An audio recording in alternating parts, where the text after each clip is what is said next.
Good evening and welcome to the first part of PSG Wealth Route 21's investment series on offshore investing. We get quite a lot of questions from clients on the topic for obvious reasons, and we've decided to create an information series consisting of a few short video clips that will be followed up with more detailed write-ups on the various topics.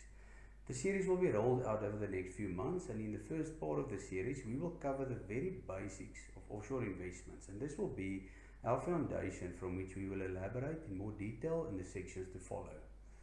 In this discussion, we'll try to shed some light on the topic by answering the following three questions. Why invest offshore, how to invest offshore, and what do I invest in offshore? So firstly, why invest offshore? We believe clients should view themselves from a more globalized perspective when it comes to their wealth.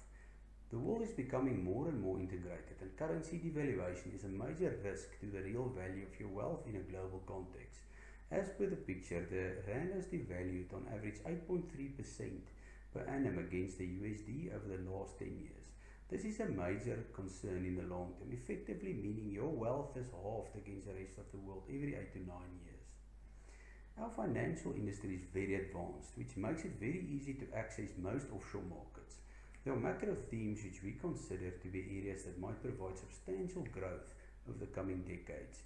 South African markets, consisting of less than 1% of global markets, simply does not offer the access one would need to participate in any meaningful manner. These macro themes include, for instance, the rise of China, world demographics, technological disruption, climate change, to name but a few.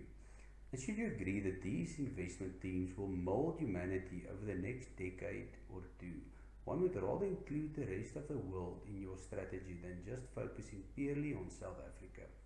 Then how to invest offshore? There are three ways to gain access to offshore investments: feeder funds, asset swap, and direct offshore investments. But more detail on this in videos to follow. What to invest in offshore? Once you determine a strategy with regards to your allocation to the main asset classes, being once again cash, bonds, property and equities, various methods can be implemented to construct a portfolio, including direct offshore share portfolios, single manager unit trust funds, multi-manager unit trust funds and exchange traded funds, or a combination of the above. And also more on this on videos to follow. That then is a very brief summary of the basics of offshore investing. Please contact us on the details provided on screen if you have any questions or would like to have a more detailed discussion with us in person.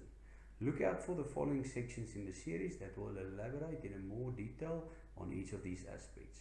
Thank you very much for watching. Until next time, goodbye.